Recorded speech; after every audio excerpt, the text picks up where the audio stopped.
esta tarde nos muestre algunas cositas interesantes acerca de su palabra y sobre todo lo que les acabo de decir, hermano. Estad preparados, tener respuestas correctas, adecuadas, para que cuando los inconversos, la gente que no conocen al Señor, vengan a hacernos preguntas, nosotros podamos responderle correctamente. Bendito sea Dios. Señor, te damos muchas gracias en esta tarde porque en tu palabra, palabra viva, palabra eficaz, encontramos las respuestas, la solución a muchas cosas que el mundo se pregunta e ignora. Te pedimos, Dios mío, en el nombre bendito y poderoso de tu amado Hijo Jesús, que todo lo que compartamos en esta tarde sea de bendición, sobre todo para los que están buscando la verdad, para los que quieren adquirir conocimiento y conocer la verdad, verdad que les hará libres. Ayúdanos en esta tarde, Señor, a la luz de tu palabra, a dar respuestas a tantos interrogantes y preguntas que la gente tiene hoy en día. Nos ponemos en tus manos y pedimos que nos des luz y claridad en tu palabra, para que podamos, Dios mío, creer adecuadamente, estar firmes en la fe, sin titubear, sabiendo en quién hemos creído. Ponemos este tiempo de estudio en tu palabra, en el nombre bendito de Jesús. Amén y amén. Bendito sea el Señor. Hermanos, quiero llevarles a 4 textos para comenzar. Y el primero va a estar en Jueces capítulo 11. Nos vamos a lo que llamamos Antiguo Testamento, al capítulo 11 del libro de los Jueces. Y vamos a leer concretamente el versículo 40. Jueces, repito, capítulo 11, versículo 40. Y dice la palabra del Señor lo siguiente. Presten atención a lo que dice ahí nuestro Dios. Jueces 11, 40. Y se hizo costumbre en Israel que de año en año fuesen las doncellas de Israel a endechar a la hija de Jefté, Gaaladita, 4 días en el año. Fíjense la palabra costumbre. Se hizo costumbre, no era costumbre hasta ese tiempo. Antes nadie se iba 4 días por el campo, por el monte, a llorar, a endechar a la hija de nadie. Pero ocurrió algo. Ustedes conocen que Jefté hizo un juramento que fue una auténtica locura, y fue la de presentar a su hija en sacrificio al Señor. Y entonces dice la palabra de Dios que a partir de ese día se convirtió en una costumbre en Israel que las jóvenes, que las chicas se fueran por los campos llorando, endechando, lamentándose de lo que le había ocurrido a la hija de Jefté. ¿Era un mandamiento bíblico? ¿Era algo que Moisés enseñó al pueblo de Israel en el desierto? No, sino que se hizo costumbre. Empezaron un año y otro año, una generación y otra generación, hasta que aquello se convirtió en una costumbre. Y quiero en esta tarde que ustedes se den cuenta de que una cosa es la costumbre, la cultura, las tradiciones, y otra cosa muy diferente es lo que manda y ordena el Señor en su palabra. A nosotros nos tiene que dirigir la palabra de Dios, no las costumbres de las naciones. No es que esta costumbre, esta tradición lleva 500 años celebrándose en mi país o donde sea. Bueno, los años que se llevan celebrando las costumbres, cualquiera que sean, no le dan credibilidad a la costumbre.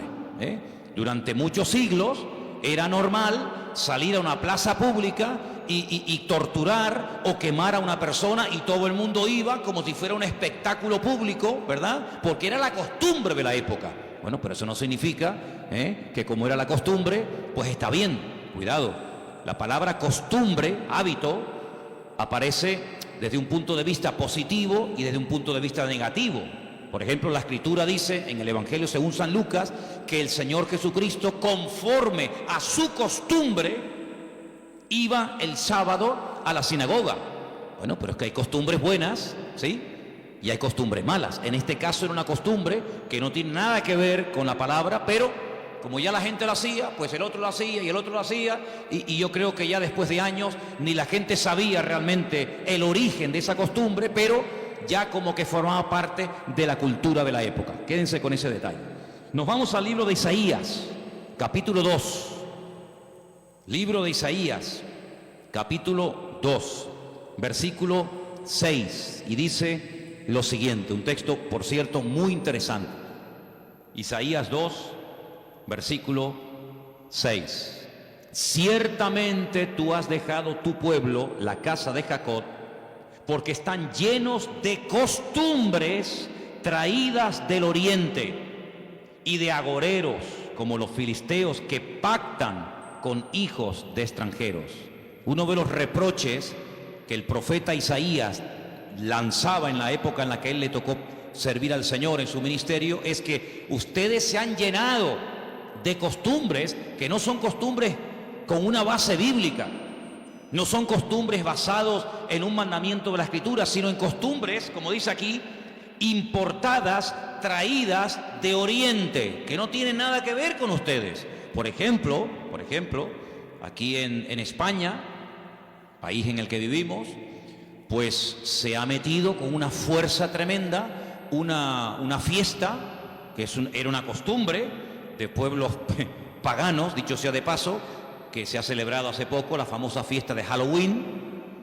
Y tú estudias la historia de nuestros pueblos, aquí hay hermanos de otros países de Latinoamérica, y Halloween no tiene absolutamente nada que ver con la cultura latina, absolutamente. Halloween no tiene nada que ver ni con Argentina, ni Uruguay, ni Venezuela, ni Cuba, ni España. Son costumbres importadas, costumbres que no tienen nada que ver con nuestra cultura, pero a base de repetirlas y practicarlas un año y otro año, como que ya forman parte de una de las muchas fiestas que hay a lo largo del año. Eso precisamente es lo que dice el profeta Isaías en su época. Ustedes han abierto la puerta y se han llenado de costumbres traídas de Oriente, que no tienen nada que ver con ustedes. Y dicho sea de paso, la mayoría de esas costumbres traídas de Oriente eran costumbres paganas, costumbres que no tenían absolutamente nada que ver con la palabra del Señor. Vamos a avanzar. Libro de Jeremías, capítulo 10. Jeremías, el capítulo 10, leemos lo siguiente, versículo 3. Jeremías 10, versículo 3. Miren qué texto tan interesante. Porque las costumbres de los pueblos son, ¿qué dice ahí? Vanidad. Vanidad de vanidades, decía el predicador. Las costumbres de los pueblos son vanidad. Y ahora habla acerca de la idolatría, que era una de las costumbres, no del pueblo de Dios, sino de los pueblos paganos. Ahí la palabra pueblos es la palabra goyim. La palabra goyim significa naciones. Cuando se habla de Israel, se menciona Israel, para que no haya género de duda. Pero cuando se habla de naciones paganas, naciones extranjeras, naciones, digamos, no adoradoras del Dios vivo y verdadero, se les llama goyim, se les llama naciones. Y en este caso dice, las costumbres de esas naciones, de esos pueblos, son todas absolutamente vanidades. Quédense con eso. Vamos a leer un versículo en Ezequiel, profeta Ezequiel, un libro que no sé por qué no se suele leer mucho, pero tiene textos y historias muy interesantes. En el capítulo 11 de Ezequiel, el capítulo 12, dice así: sabréis que yo soy el Señor, porque no habéis andado en mis estatutos, ni habéis obedecido mis decretos, sino que según las costumbres de las naciones que os rodean, habéis hecho. Las costumbres de las naciones que les rodean, esas son las que ustedes están practicando. No los estatutos, ni decretos, ni fiestas, ni celebraciones que nuestro Dios ha ordenado en su palabra, sino que todo lo contrario. Hay momentos, ustedes seguramente han leído esos pasajes, donde los profetas, tratando de convencer, de sacudir al pueblo de Israel, les decían: a ver, vamos a ver, díganme ustedes un pueblo, una nación que haya cambiado sus dioses, que hayan dejado sus idolatrías por nuestro Dios. Ninguno. Los egipcios, mira que vieron milagros los egipcios, porque las famosas 10 plagas de Egipto eran milagros, eran demostraciones del poder de Dios, ¿sí o no? Totalmente. Dejaron los egipcios al convencerse de que sus dioses no servían para nada, que hicieron el ridículo. Dejaron los egipcios su idolatría para creer en el Dios de los hebreos, en el Dios de Moisés, ¿sí o no? Para nada. Es más, cuando salen de Egipto, ¿qué hace el faraón? Vamos a perseguirlos, vamos a atraparlos y llevarlos otra vez a Egipto para que sean nuestra mano de obra. No se convirtieron, no se arrepintieron. Y mira que vieron la gloria de Dios, un río lleno de sangre. Bueno, eso es algo tremendo. Cruzaban la calle y allí la gente tenía luz y alegría y vida. Y a este lado, muerte, los animales se morían llenos de úlceras, llenos de llagas, miseria, pobreza, muerte. Oiga, aquí hay una diferencia. Esta gente pinta con sangre de cordero las puertas de la casa y no se muere nadie. Y nosotros, los poderosos egipcios, incluido el faraón, se mueren todos los primogénitos. ¿Te parece poca diferencia? Y así podríamos hablar de otras, ¿verdad? Se convirtieron, dejaron su idolatría por el Dios de Abraham, de Isaac y de Jacob. No.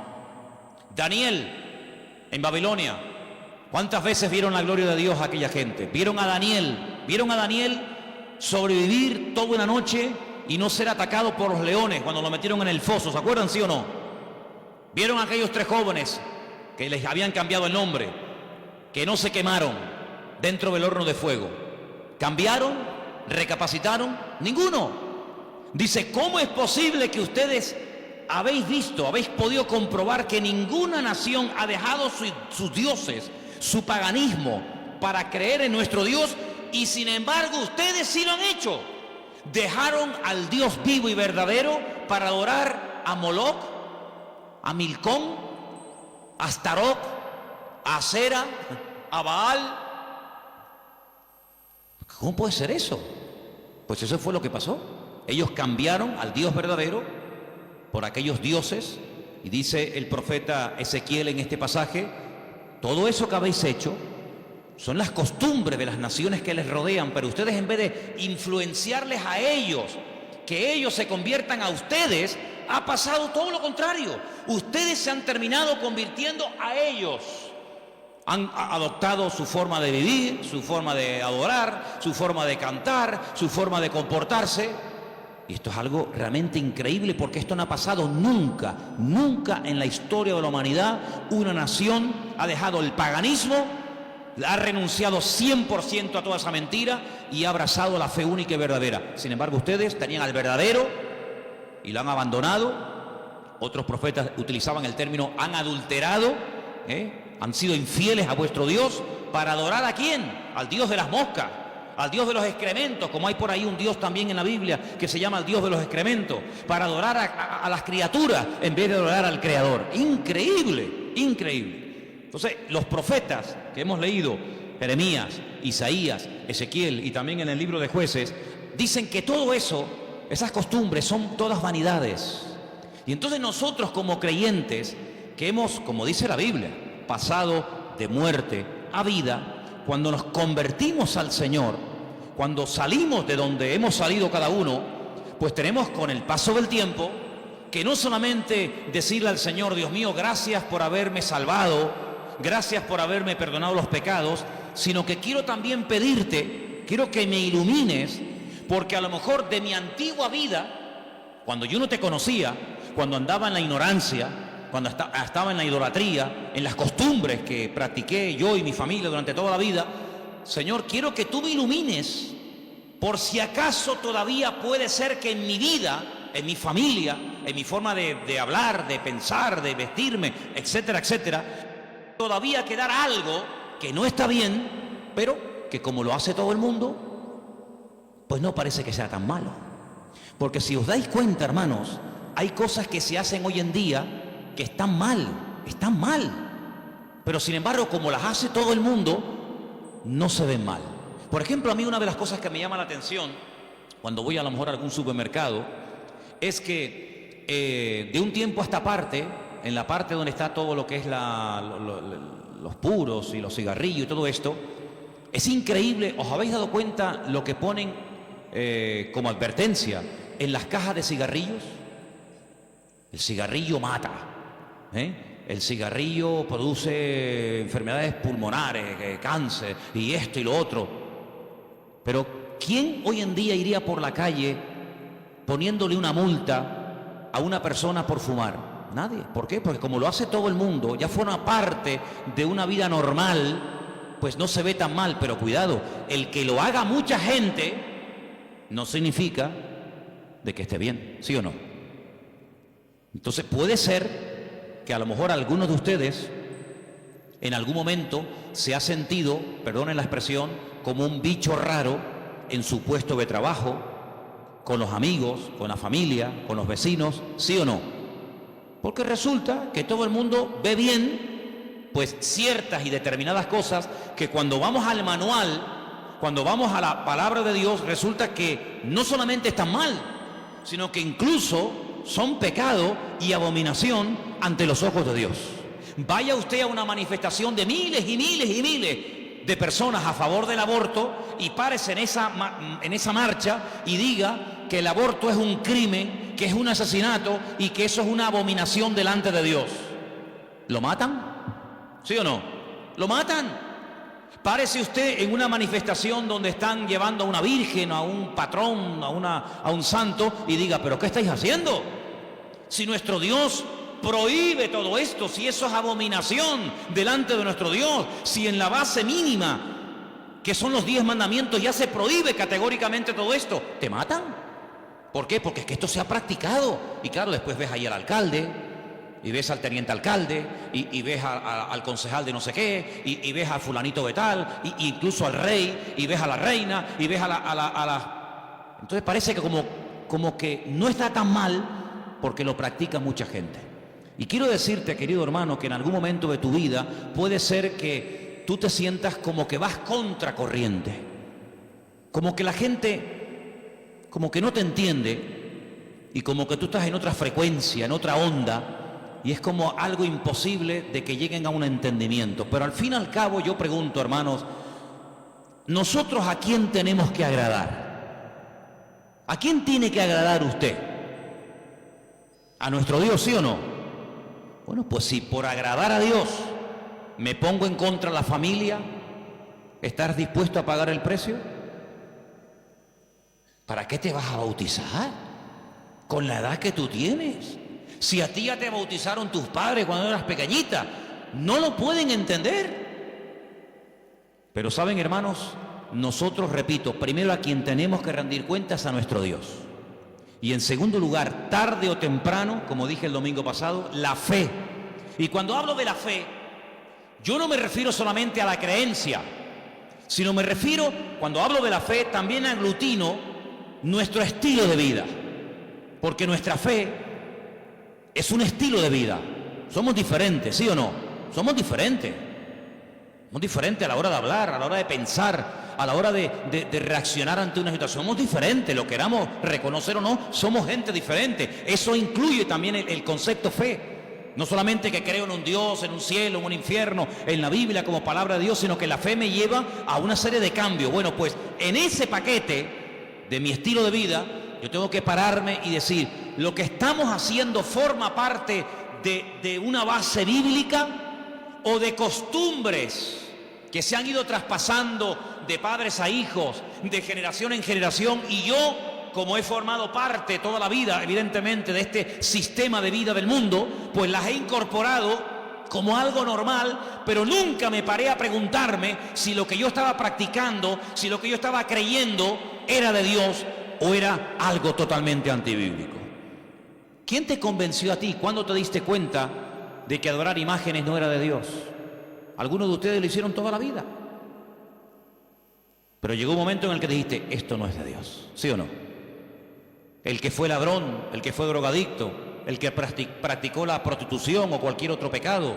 Hay un momento en la vida en el que a la luz de la Escritura, oyendo los mensajes, las predicaciones, leyendo la Biblia, el Espíritu ¡pam!, te golpeó, ¿sí o no? Te tocó y dijiste, que va, yo no puedo seguir por este camino. Y cuanto más profundices en la Biblia, cuanto más profundices en la palabra, te das cuenta de que uno tiene que cambiar en todo, en todo. Forma de hablar, a veces, ¿por qué no decirlo? Hasta en la forma de vestir, ¿sí o no? Hombre, vamos a ver, si por ejemplo una chica que está ejerciendo la prostitución esta tarde se convirtiera al Señor, seguramente la forma como esa chica se viste, que está diseñada para seducir, para atraer, para llamar la atención, pues cuando esa chica se convierta al Señor, lo más probable es que el Espíritu le ponga en su corazón que la forma como viste, pues es una forma que tiene una finalidad, pero que esa finalidad en absoluto la tengo que llevar a cabo en un culto. Por lo tanto, seguramente en un momento determinado el Señor le pondrá en su corazón: oye, vístete un poco más decentemente, más ¿sí o no? Seguramente que sí. Y el que toda la vida ha estado robando o toda la vida ha estado haciendo daño, seguro que el Espíritu le va a hablar en ese área de su vida. Pero luego hay otras cosas, como hemos leído, costumbres, que como que no las vemos tan mal. Y hemos visto a la luz de la palabra de Dios, solamente les di 4 textos, están ahí grabados por si los quieren después volver a leer, 4 versículos donde tenemos que analizar y preguntarnos las costumbres, no los mandamientos, las costumbres que estamos llevando a cabo son bíblicas, son de Dios.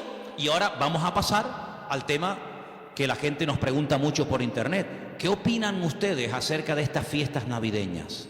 ¿Puede un cristiano? ¿No puede un cristiano? ¿Está bien esto? ¿Está bien aquello? Bueno, lo primero que tenemos que partir de la base es la siguiente: nadie, absolutamente nadie, desde que el cristianismo o desde que Cristo vino a este mundo, y mira que lo han intentado, nadie sabe exactamente el día en el que nació el Señor Jesucristo.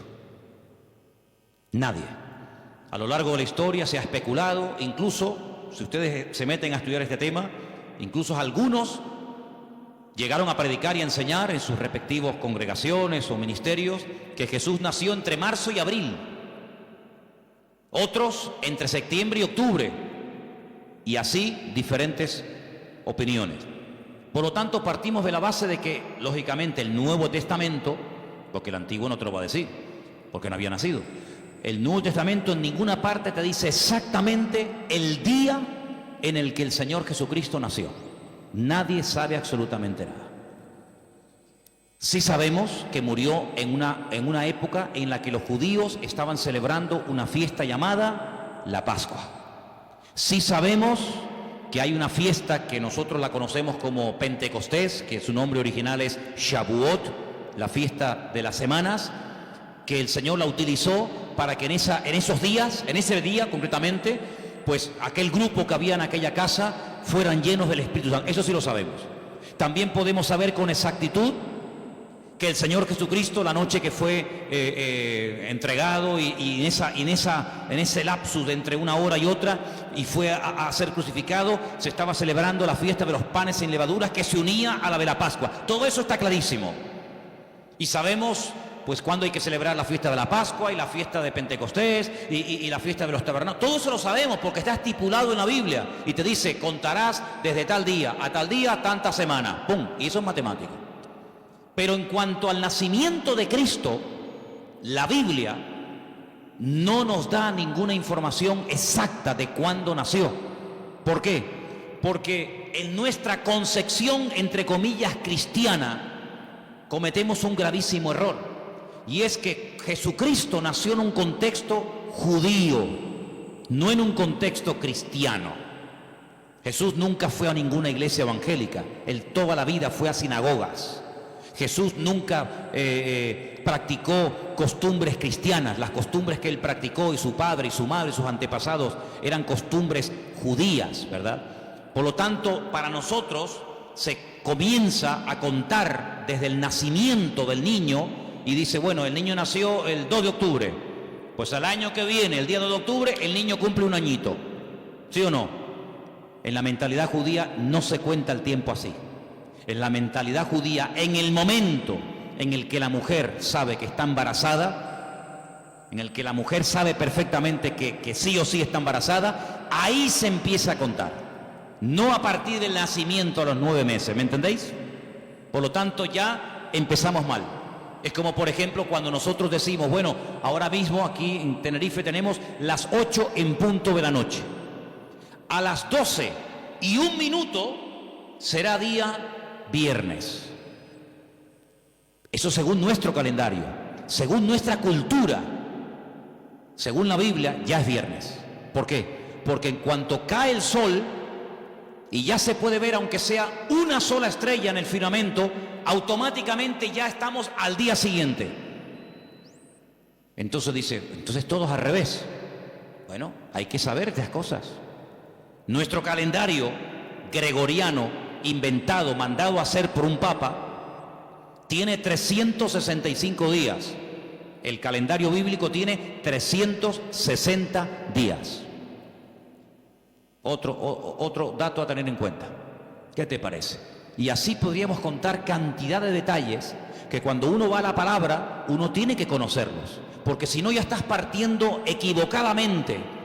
Y entonces decimos, el nacimiento del niño marca el momento de su nacimiento y de su próximo cumpleaños. Te vuelvo a repetir, la vida en la cultura judía, en la cultura hebrea, se cuenta a partir de la concepción, no a partir del nacimiento. Ahora bien, tengo aquí algunos datos que les voy a leer en esta tarde, que son muy interesantes, pero primeramente quiero decir lo siguiente. No sabemos la fecha exacta del nacimiento de Cristo. No hay ni un solo ejemplo, ni uno solo. Si alguien sabe de alguno, por favor que lo diga ahora, o calle para siempre. No hay ni un solo ejemplo en el Nuevo Testamento de nadie que haya practicado el nacimiento de Cristo, que haya celebrado, mejor dicho, el nacimiento de Jesús. La única fiesta que nos obligó el Señor a recordar frecuentemente fue, dice, haced esto, háganlo en memoria de mí. Y cada vez que comáis este pan y cada vez que bebáis de esta copa, mi muerte estáis anunciando hasta que yo vuelva. Es una orden. Yo sé que hay movimientos cristianos o evangélicos que no practican esto de tomar pan y vino asiduamente, porque dicen que es algo simbólico. Bueno, yo solamente lo digo con todo mi respeto, no saben lo que se pierden. Y es una interpretación incorrecta. Yo creo que es bíblico y estamos todos de acuerdo, ¿sí o no? Hay que partir del pan y el vino. Hombre, hay iglesias que lo hacen todos los domingos. Elena, por ejemplo, se crió en una iglesia que todos los domingos, sí o sí, todos los domingos a la mañana, se llama culto de comunión. Por eso, porque se da la comunión. Hay iglesias que lo hacen una vez al mes, otras iglesias una vez al año, etcétera, etcétera. Pero que hay que hacerlo, hay que hacerlo. Pero Jesús nunca dijo, los discípulos nunca dijeron, Pablo nunca escribió, Pedro nunca escribió, Santiago nunca escribió, ningún discípulo escribió. Y también tenéis que recordar todos los años el nacimiento del Mesías. No. Mira, recordamos cuando partió el pan y el vino e inauguró el nuevo pacto. Recordamos su muerte, claro. Recordamos su resurrección. Recordamos la venida del Espíritu Santo en el día de Pentecostés. Recordamos un montón de cosas, pero bíblicamente no te puedo demostrar, no lo puedo hacer. Te estaría mintiendo. No te puedo demostrar bíblicamente que los primeros cristianos celebraban el nacimiento de Cristo. No lo hacían. Ni siquiera es un mandamiento de la Biblia el celebrar dicha fiesta. Entonces te estoy dando información para que lo sepas. La fecha exacta del nacimiento de Cristo no se encuentra registrada en el Nuevo Testamento. Ahora, el famoso día 25 de diciembre ha sido un día que en el mundo pagano, en el mundo greco-romano, ustedes saben que estaban los babilónicos, luego vinieron los medos persas, a continuación los griegos y después los romanos. El Antiguo Testamento, lo que llamamos vulgarmente Antiguo Testamento, termina con el imperio medo-persa. Pero cuando empezamos a leer el Nuevo Testamento, nos encontramos a los romanos. Y tú dices, ¿pero y los griegos? ¿Ves? La Biblia no te da información sobre los griegos. Pero entre el Antiguo y el Nuevo Testamento, que hay 400 años de silencio, ¿sabían eso, no? Nuestro Antiguo Testamento, ¿cuál es el último libro del Antiguo Testamento según nuestra Biblia? Malaquías. Pero cuando tú vas a una Biblia hebrea, tú te das cuenta que el último libro del Antiguo Testamento no es Malaquías, es Segunda de Crónicas. Da igual, el orden no altera los factores, ¿no? Sea uno, sea otro, son exactamente los mismos, aunque el orden es diferente. Pero cuando se termina de escribir, cuando el último profeta del Antiguo Testamento terminó su mensaje, supongamos que fuera Malaquías, hasta que encontramos al siguiente profeta predicando. ¿Y quién fue el siguiente profeta entre el Antiguo y el Nuevo predicando? ¿Quién fue? Juan el Bautista. Hay 400 años de silencio. No hubieron profeta entre Malaquías y Juan el Bautista. ¿Y cómo se guiaba la gente? Por la palabra. Ahí estaba todo escrito, todo comprimido, todo condensado, y fue un tiempo de silencio, de palabra profética, pero la palabra ya estaba escrita. Luego la gente querían palabra, vayan a la palabra, valga la redundancia, vayan a la escritura y ahí encuentran todo. Bien. Entonces, cuando vamos a estudiar la palabra de Dios, nos encontramos que ese imperio que no aparece en el Antiguo Testamento, que son los griegos, que aparece en esos famosos libros que yo he recomendado muchas veces que lean, Primera y Segunda de Macabeos, que son la familia de los Macab, que significa martillo en hebreo. Los macabeos son los que martillaban, los que machacaban. Y en estos días en Israel se está celebrando una fiesta que no tiene una base, vamos a decir, bíblica, sino es un mandamiento bíblico el cumplirla, vaya, pero que es una fiesta que en estos días ya se está celebrando, y les voy a demostrar que Cristo la celebraba. Aunque no era mandamiento, él la celebraba. Y es una fiesta que se llama la fiesta de Hanukkah. Y por eso ustedes cuando van a Israel van a encontrar que hay dos modelos de candelabro diferentes. Está el famoso menorá, que tiene 7 brazos. Y después se encuentran la Hanukkah. Menorá es el de 7. Hanukkah es el de 9. Y tú dices, ¿qué diferencia hay entre uno de 7 y uno de 9? Bueno, te lo voy a decir. El candelabro de 7, la menorá, era el que se utilizaba primeramente en el tabernáculo y después en el templo, pues para iluminar. No había luz eléctrica, no había un interruptor y se encendía la luz, sino que se ponía aceite, ¿verdad? Se iluminaba para que el sacerdote pudiera moverse y pudiera ministrar en el templo, ¿verdad? Ya dimos en su día una explicación de que el primer versículo, quédense con este dato, el primer versículo de los primeros 5 libros de la Biblia, Génesis 1.1, Éxodo 1.1, Números 1.1, Levítico 1.1 y Deuteronomio 1.1, nos explican todo lo que tiene el menorá. ¿Cuántas palabras tiene en hebreo el primer versículo de Génesis? 7 brazos. Otra característica de la menorá la encontramos en Éxodo 1.1 y así sucesivamente, pero no voy a entrar en detalles acerca de eso. Pero en la época de los seleucidas, en la época de los griegos, déjeme que le cuente algo de historia, que es bueno saberlo. Cuando Alejandro Magno muere, dicen que era homosexual, no dejó descendencia. Es el único imperio que pervive después de la muerte del emperador, pero no en sus hijos, sino en sus generales. Por eso Daniel, cuando está en Babilonia, dice que él vio a un leopardo con 4 cabezas. Y las 4 cabezas son los 4 generales que cuando Alejandro Magno muere, se reparten en 4 pedazos el mundo que había conquistado Alejandro Magno, ¿verdad? Uno de los trozos que se reparte tenía que ver con Israel. Y allí estaba el famoso Antíoco Epifanes, que era terrible, terrible. Ese fue el que se atrevió a meter a un cerdo dentro del lugar santísimo y sacrificarlo y de esa manera, humillar y avergonzar a Dios y en fin, tantas cosas, ¿no? Esa es la famosa abominación desoladora, la profanación del lugar santísimo. En esa época de los griegos había una familia compuesta por una serie de hermanos que se propusieron restaurar la vida política y espiritual de Israel. Los griegos dominaban, el templo lo habían convertido en un gimnasio, habían impedido los sacrificios y aquello era un desastre.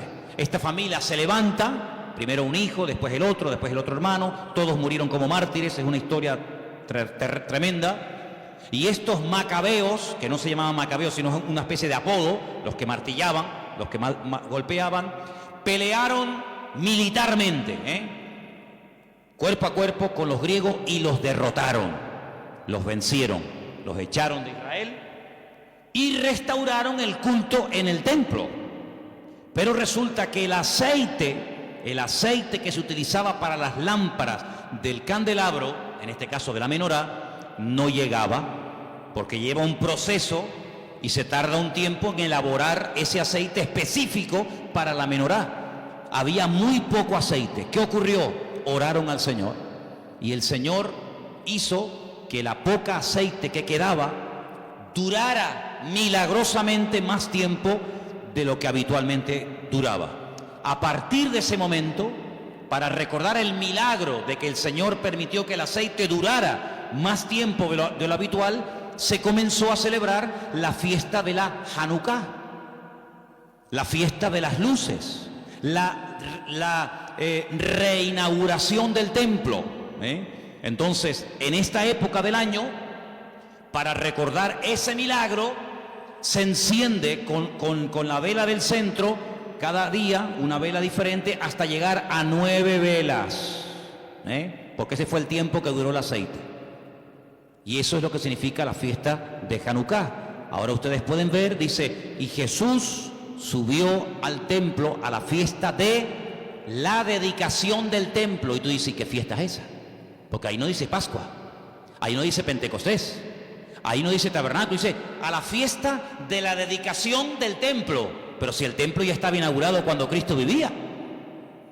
Pero era la fiesta en la que se recordaba la reinauguración del templo cuando los macabeos derrotaron a los seleucidas, a los griegos, y entonces esa era la fiesta de Hanukkah que Cristo la celebraba, Juan capítulo 10. Entonces Cristo, que sabía la historia de esa fiesta, dice, yo soy la luz del mundo.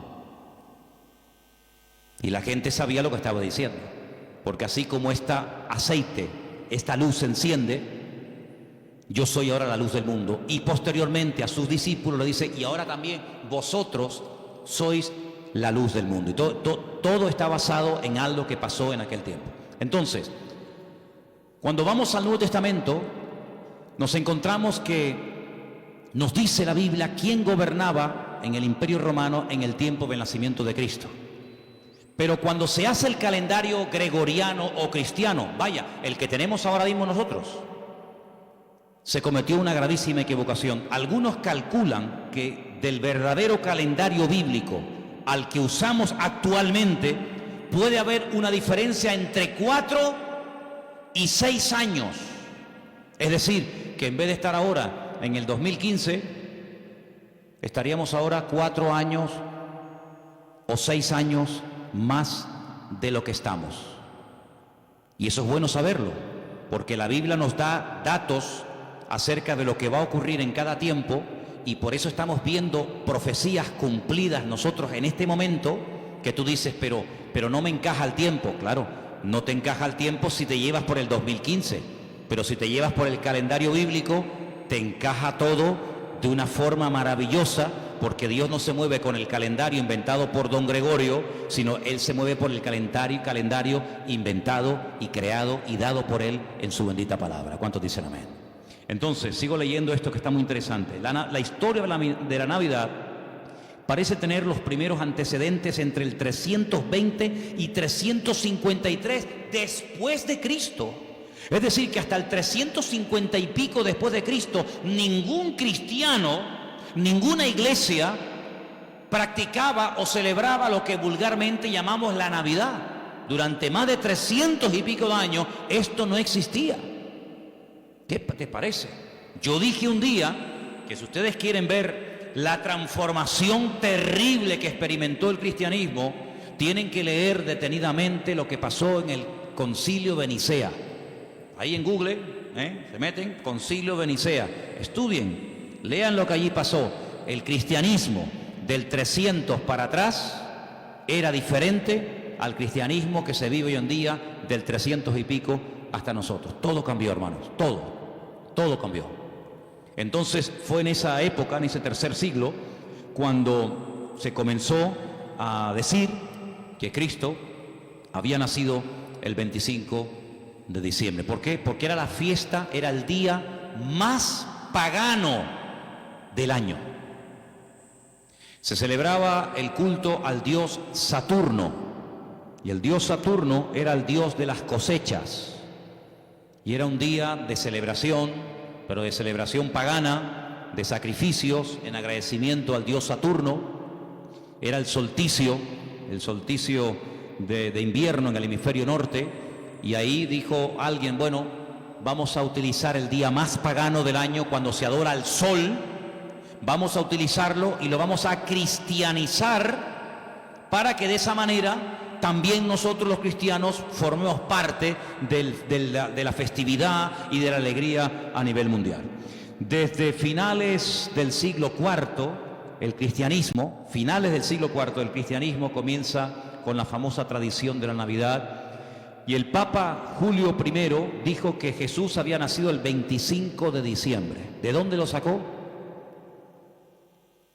De ninguna parte, se lo inventó, porque la Biblia no dice que Jesús nació el 25 de diciembre, pero él, como era el Papa, cualquiera le llevaba la contraria. Era el día en el que se celebraba, como acabo de decir, el solsticio de invierno en la antigüedad, y era el día en el que las costumbres y las tradiciones heredadas, las costumbres y mitos y leyendas más aberrantes se llevaba a cabo, y entonces se utilizó para que la gente supiera que también Cristo había nacido en esa época, y de alguna manera pues utilizar el paganismo, utilizar las festividades, pues para decir, bueno, Cristo también nació en esta época, ¿no? En el año 540, un monje llamado Dionisio, cuyo apodo era el Exiguo, en el cálculo de las fechas propició la fijación de una fecha errónea en cuanto al nacimiento de Cristo. El error incluso hasta en el año, porque se cree que Jesús nació 4 o 6 años antes de lo que realmente esta gente decía.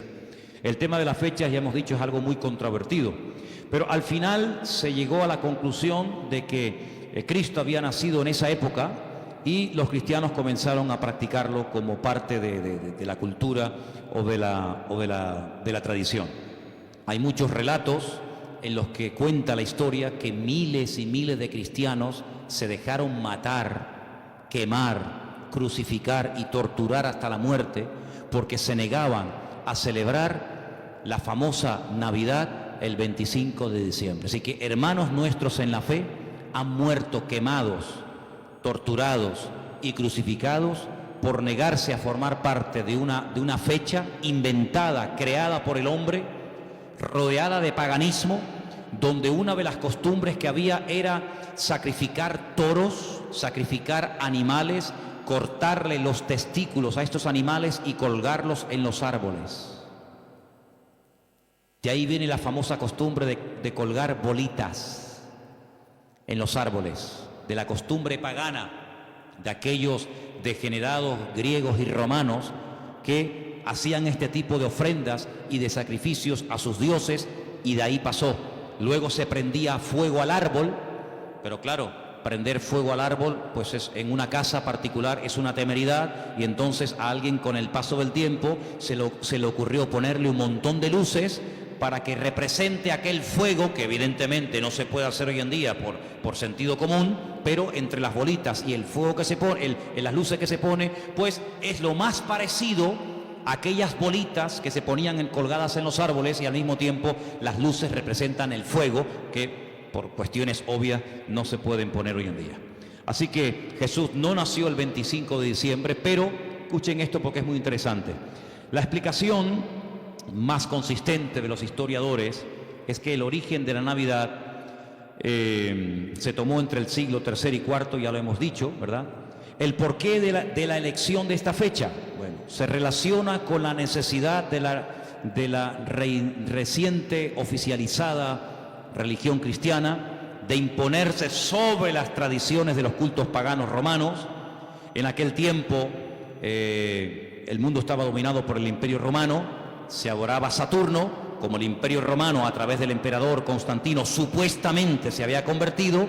Dejemos de celebrar en el 25 de diciembre la fiesta a Saturno, pero claro, ahora está todo el mundo acostumbrado a practicar el 25 de diciembre a Saturno. ¿Y ahora qué hacemos? Ahora somos cristianos.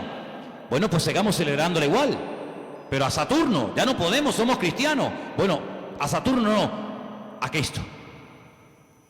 El mismo perro, pero con distinto collar.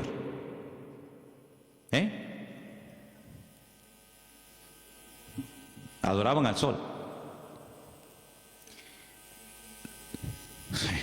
Ellos pueden decir misa. Los papas eligieron el 25 de diciembre como día del nacimiento de Jesús como una estrategia para el proceso de expansión del cristianismo, en el que sistemáticamente se buscó absorber y fusionar toda celebración de ritos paganos con las nuevas creencias o fe de los cristianos. Por lo tanto, bíblicamente, si alguien te para en la calle y te dice que la fiesta de la Navidad, que se suele celebrar el 25 de diciembre, tiene un trasfondo pagano, no se te ocurra llevarle la contraria ni decirle que no es así, porque vas a ser el más rotundo ridículo. Efectivamente, el día 25 de diciembre era una fiesta, la fiesta más pagana en todas las culturas del Imperio Romano, donde se hacían auténticas barbaridades, sacrificios humanos, sacrificios de animales, ofrendas brutales de sangre, etcétera, etcétera.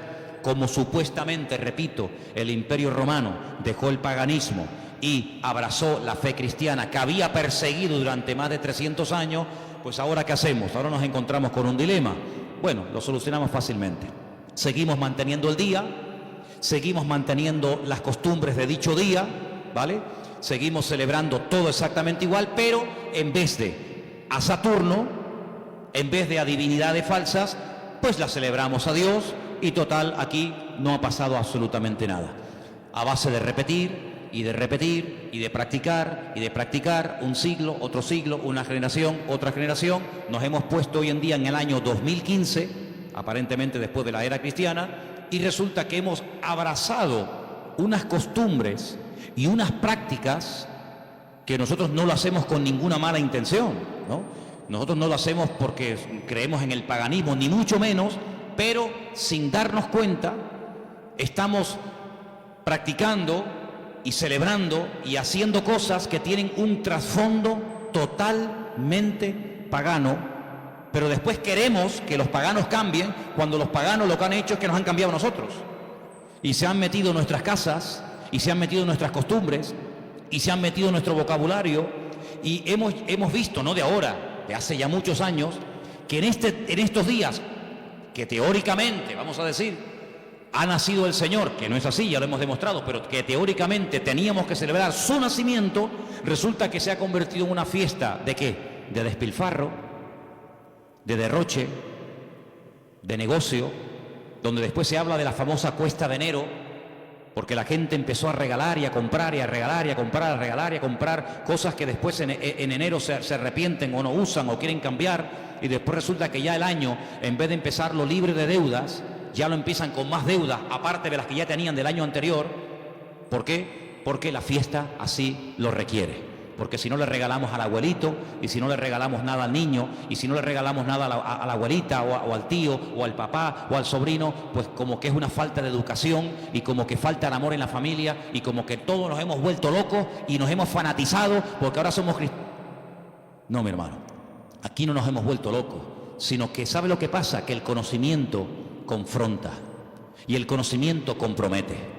Por eso hay gente que dice, yo prefiero no saber nada, y seguir en la ignorancia. Pero ¿sabes qué? Cuando estamos en Cristo, estamos obligados, estamos comprometidos con la verdad. Y la verdad nos hará libres en la medida, no es como un botón, la verdad os hará libres. Eso no cuesta nada decirlo. La verdad nos hará libres siempre y cuando interioricemos y practiquemos la verdad. Porque yo puedo conocer la verdad, pero la verdad si no la vivo, si no me la aplico, si no la practico y si no la interiorizo, la verdad simplemente no hace absolutamente nada. No es como un amuleto. ¿Cuánta gente ha comprado antaño la Biblia? ¿Cuántos hogares tenían un pedazo de Biblia enorme y la tenían ahí en la estantería? ¿Por qué? Porque, hombre, es la palabra de Dios. Pero es que la palabra de Dios no es un amuleto.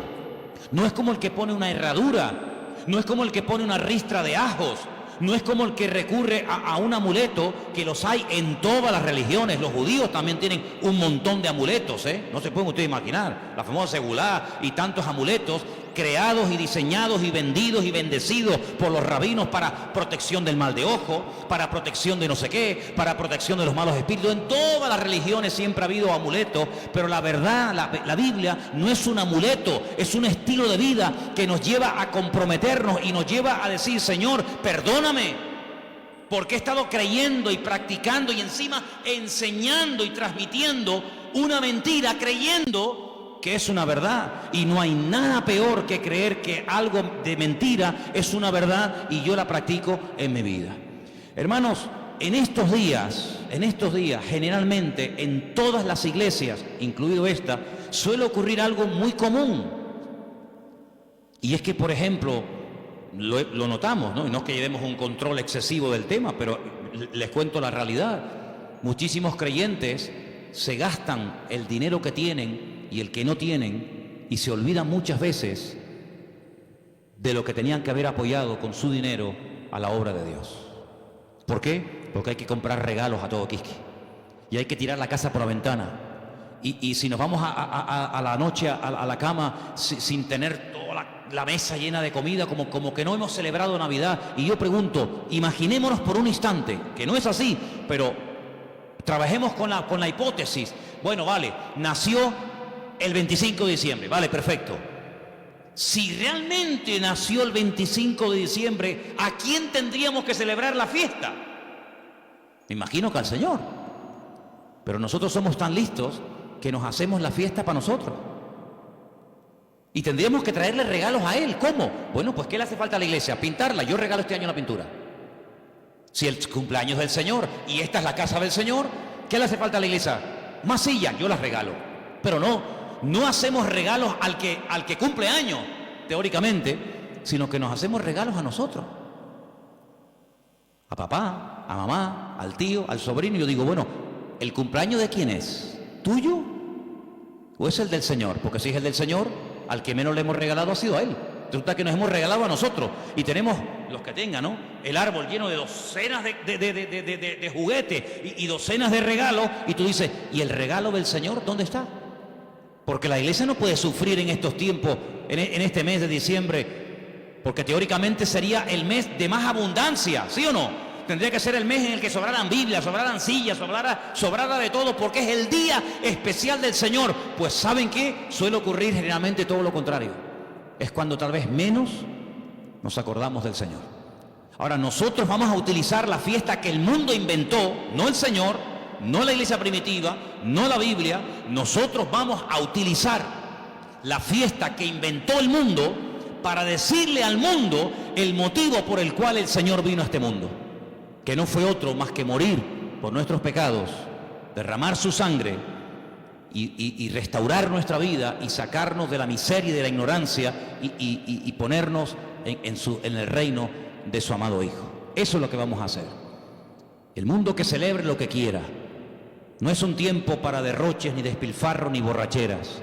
No es un tiempo para trasnochar y tirar la casa por la ventana y parece que si no le regalo un suéter, un pantalón o una camisa, fulano se enfada y me mira, pues que me mire como quiera. Pero no es un tiempo para nosotros. Tendría que ser en todo caso un tiempo de más oración, de más compromiso, de más reuniones, de más entrega. Tendría que ser eso. Si verdaderamente nació en esta época, tendría que ser eso. Pero lamentablemente vemos que no lo es. Y entonces, amados hermanos, resumiendo un poco todo esto, ¿qué vamos a hacer nosotros? Vamos a decirle al mundo, claro, nosotros creemos que Él vino. ¿Cómo no lo vamos a creer?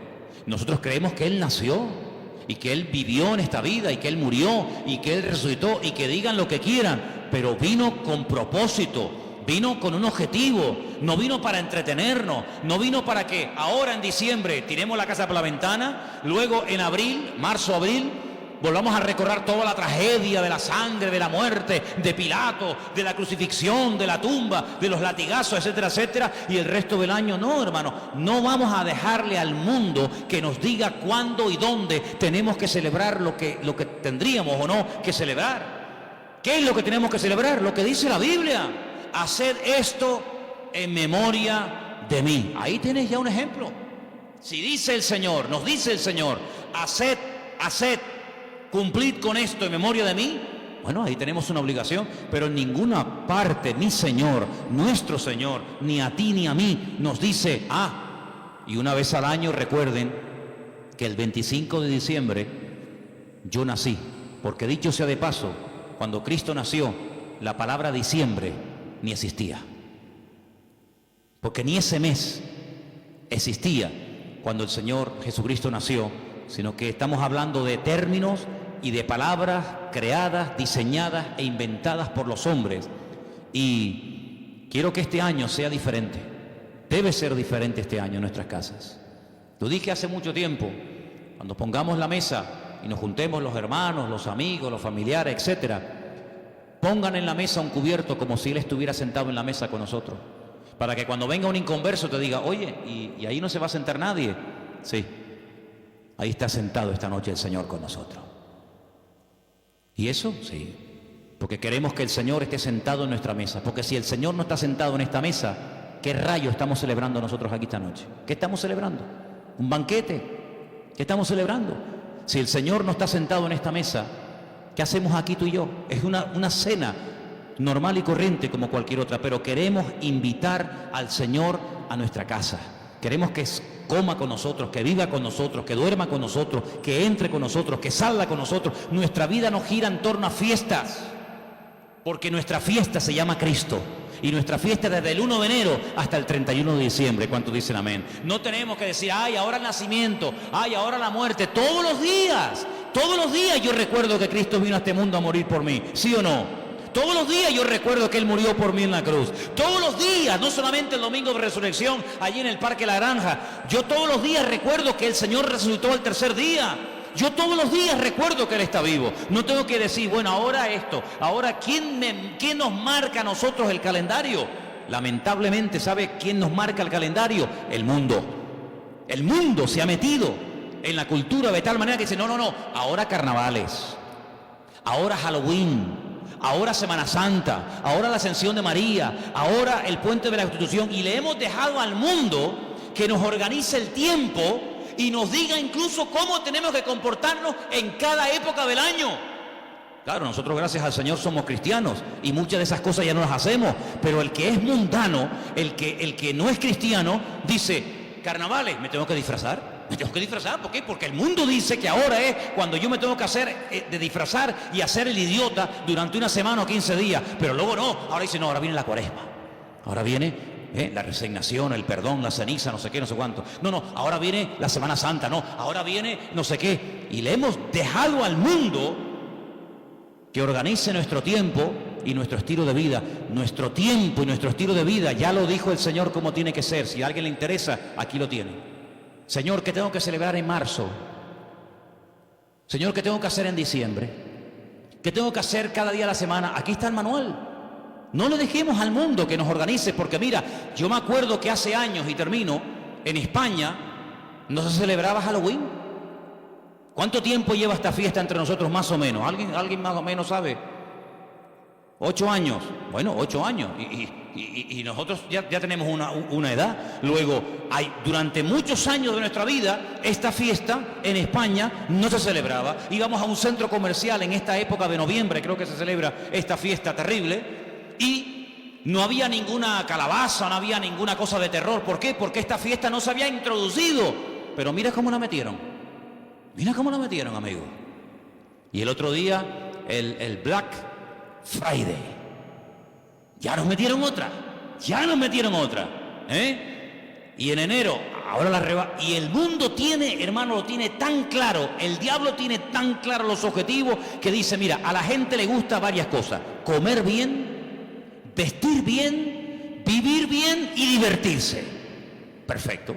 Como no quieren ser guiados por el camino de la palabra, como no quieren ser guiados por el camino de Cristo, sino quieren seguir por el camino del relajo, por el camino de despilfarro, pues yo le voy a dar. Y el diablo le da a la gente lo que quiere. ¿Quieres carnaval? Toma carnaval. Y tú dices, ¿cómo puede ser que un país que ha estado años en crisis llegue la fiesta del carnaval y no haya pagas para gente que no tiene nada y que están en el paro y que no tienen los pobrecitos nada? Y resulta que ayuntamientos den subvenciones de miles y de miles de euros a personas para que tiren la casa por la ventana durante una semana o durante un mes. ¿Cómo es posible? Es que el pueblo quiere eso.